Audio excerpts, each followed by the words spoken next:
the days when the judges governed Israel, there was a famine in the land of Canaan. And a certain man of Bethlehem in Judah went to live temporarily in the country of Moab with his wife and 2 sons. The man's name was Elimelech, and his wife's name was Naomi, and his 2 sons were named Mahlon and Chilion. They were Ephrathites from Bethlehem in Judah. They went to the country of Moab and stayed there. Then Elimelech, Naomi's husband, died, and she was left a widow with her 2 sons. They took wives from the Moabite women. The name of one was Orpah, and the name of the other was Ruth. They lived there about 10 years, and then both Mahlon and Chilion also died. So the woman, Naomi, was left without her 2 sons and her husband. Then she set out with her daughters-in-law to return from the country of Moab, for she had heard in Moab that how the Lord had taken care of his people of Judah and giving them food. So she left the place where she was living, her 2 daughters-in-law with her, and they started on the way back to the land of Judah. But Naomi said to her 2 daughters-in-law, "Go back, each of you, to return to your mother's house. May the Lord show kindness to you as you have shown kindness to the dead and to me. May the Lord grant that you find rest, each one in the home of her husband." Then she kissed them goodbye, and they wept aloud. And they said to her, "No, we will go with you to your people in Judah." But Naomi said, "Go back, my daughters. Why should you go with me? Do I still have sons in my womb that may become your husbands? Go back, my daughters, go, for I am too old to have a husband. And if I said I have hope, and if I actually had a husband tonight and even gave birth to sons, would you wait until they were grown? Would you go on without marrying? No, my daughters, for it is much more difficult for me than for you, because the Lord's hand has gone against me." Then they wept aloud again, and Orpah kissed her mother-in-law goodbye, but Ruth clung to her. Then Naomi said, "Look, your sister-in-law has gone back to her people and to her gods. Turn back and follow your sister-in-law." But Ruth said, "Do not urge me to leave you, or to turn back from following you. For where you go, I will go, and where you lodge, I will lodge. Your people will be my people, and your God my God. Where you die, I will die, and there I will be buried. May the Lord do the same to me as he has done to you, and more also, if anything but death separates me from you." When Naomi saw that Ruth was determined to go with her, she said nothing more. So the 2 of them went on until they came to Bethlehem, and when they arrived in Bethlehem, the whole city was stirred because of them. And the women asked, "Is this Naomi?" She said to them, "Do not call me Naomi, sweetness. Call me Mara, bitter, for the Almighty has caused me great grief and bitterness. I left full with a husband and 2 sons, but the Lord has brought me back empty.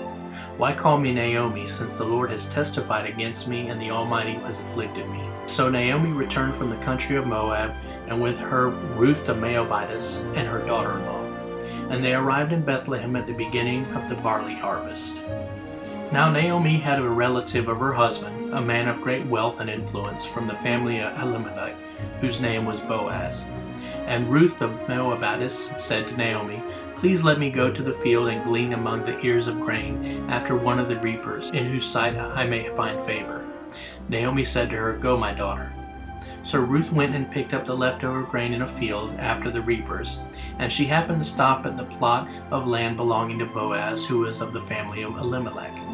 It was then that Boaz came back from Bethlehem and said to the reapers, "The Lord be with you." And they answered him, "The Lord bless you." Then Boaz said to his servant, who was in charge of the reapers, "Whose young woman is this?" The servant in charge of the reapers answered, "She is the young Moabite woman who came back with Naomi from the country of Moab." And she said, "Please let me glean and gather after the reapers among the sheaves."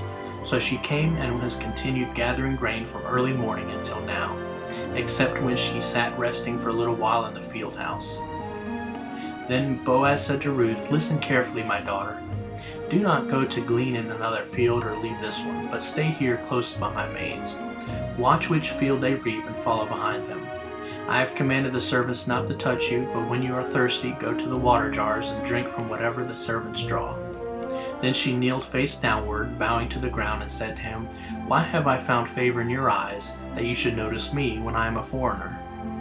Boaz answered her, "I have been made fully aware of everything you have done for your mother-in-law since the death of your husband, and how you have left your father and mother and the land of your birth and have come to a people that you did not know before. May the Lord repay you for your kindness, and may your reward be full from the Lord, the God of Israel, under whose wings you have come to take refuge."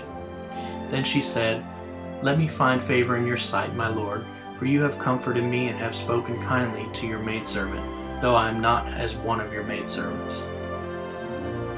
At mealtime, Boaz said to her, "Come over here and eat some bread and dip in your bread in the vinegar." So she sat beside the reapers, and he served her roasted grain, and she ate until she was satisfied, and she had some left for Naomi. When she got up to glean, Boaz ordered his servants, "Let her glean even among the sheaves, and do not insult her. And you shall purposely pull out for her some stalks of grain from the sheaves, and leave them so that she may collect them, and do not rebuke her." So she gleaned in the field until evening. Then she beat out, and when she had gleaned, and it was about an ephah of barley, she picked it up and went into the city, and her mother-in-law saw what she had gleaned. Ruth also took out and gave to Naomi what she had saved after she had eaten and was satisfied. Her mother-in-law said to her, "Where did you glean today? Where did you work? Blessed be the man who took notice of you." So she told her mother-in-law with whom she had worked, and said, "The name of the man with whom I work today is Boaz." Naomi said to her daughter-in-law, "May he be blessed of the Lord, who has not ceased his kindness to the living and to the dead." Again Naomi said to her, "The man is one of our closest relatives, one who has the right to redeem us." Then Ruth the Moabitess said, "He also said to me, 'Stay close to my servants until they have harvested my entire crop.'" Naomi said to Ruth, "It is good, my daughter, for you to go out to work with his maids, so that others do not assault you in another field." So she stayed close to the maids of Boaz, gleaning until the end of the barley and wheat harvest, and she lived with her mother-in-law. Then Naomi, her mother-in-law, said to Ruth, "My daughter, shall I not look for security and a home for you, so that it may be well with you? Now Boaz, with whose maids you are working, is he not our relative? See now, he is winnowing barley at the threshing floor tonight. So wash and anoint yourself with olive oil, then put on your best clothes, and go down to the threshing floor. But stay out of the man's sight until he has finished eating and drinking. When he lies down, notice the place where he is lying, and go and uncover his feet and lie down. Then he will tell you what to do." Ruth answered her, "I will do everything that you say." So she went down to the threshing floor, and did just as her mother-in-law had told her. When Boaz had eaten and drunk, and his heart was happy, he went to lie down at the end of the stack of grain. Then Ruth came secretly and uncovered his feet and lay down. In the middle of the night the man was startled, and he turned over and found a young woman lying at his feet. So he said, "Who are you?" And she answered, "I am Ruth, your maid. Spread the hem of your garment over me, for you are a close relative and redeemer." Then he said, "May you be blessed by the Lord, my daughter. You have made your last kindness better than the first, for you have not gone after young men, whether poor or rich. Now, my daughter, do not be afraid. I will do for you whatever you ask, since all my people in the city know that you are a woman of excellence. It is true that I am your close relative and redeemer. However, there is a relative closer to you than I. Spend the night here, and in the morning, if he will redeem you, fine, let him do it. But if he does not wish to redeem you, then as the Lord lives, I will redeem you. Lie down until the morning." So she lay at his feet until the morning, but got up before anyone could recognize another. Boaz said, "Do not let it be known that the woman came to the threshing floor last night." He also said, "Give me the shawl you are wearing and hold it out." So Ruth held it, and he measured out 6 measures of barley into it and placed it on her. And she went into the city. When she came home, her mother-in-law said, "How did it go, my daughter?" And Ruth told her everything that the man had done for her. She said, "He gave me these 6 measures of barley, and he said to me, 'Do not go back to your mother-in-law empty-handed.'" Then Naomi said, "Sit and wait, my daughter, until you learn how this matter turns out, for the man will not rest until he has settled it today." Then Boaz went up to the city gate, where business and legal matters were settled, and sat down. And then the close relative, redeemer of whom Boaz had spoken, came by. He said to him, "Come over here, friend, and sit down." So he came and sat down. Then Boaz took 10 men from the elders of the city and said, "Sit down here," and they sat down. He said to the closest relative redeemer, "Naomi, who has returned from the country of Moab, must sell the plot of land which belonged to her brother Elimelech. So I thought to let her hear of it, saying, 'Buy it in the presence of those sitting here, and before the elders of my people. If you will redeem it, but if not, then tell me, so that I may know. For there is no one besides you to redeem it, and I am next of kin after you. And he said, I will redeem it. Then Boaz said, the day that you buy the field from Naomi, you must also acquire Ruth the Moabitess, the widow of the deceased, to restore the name of the deceased to his inheritance. The closest relative redeemer said, I cannot redeem it for myself, because by marrying a Moabitess, I would jeopardize my own inheritance. Take my right of redemption, purchase for yourself, because I cannot redeem it.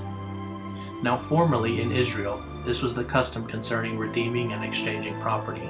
To confirm a transaction, a man pulled off his sandal and gave it to the other. This was the way of confirming and attesting in Israel. So when the closest relative redeemer said to Boaz, buy it for yourself, he pulled off his sandal and gave it to Boaz to confirm the agreement.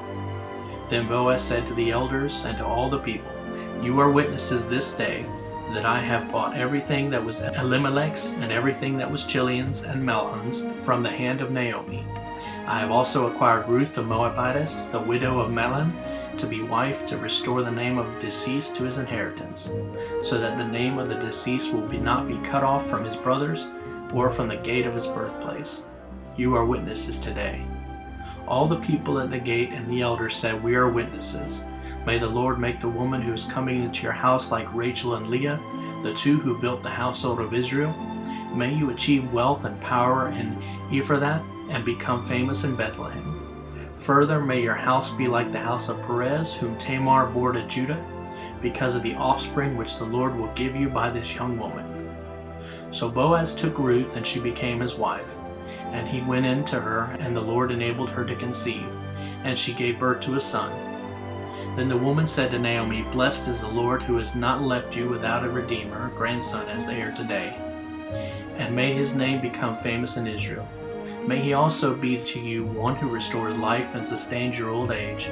For you, daughter-in-law, who loves you and is better to you than 7 sons, has given birth to him. Then Naomi took the child and placed him in her lap, and she became his nurse.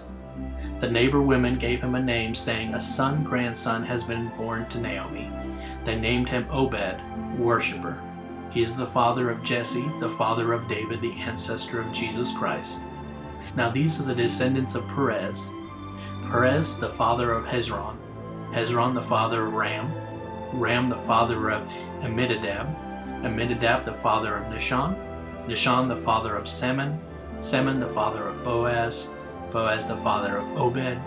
Obed the father of Jesse. And Jesse the father of David, the king of Israel, and the ancestor of Jesus Christ.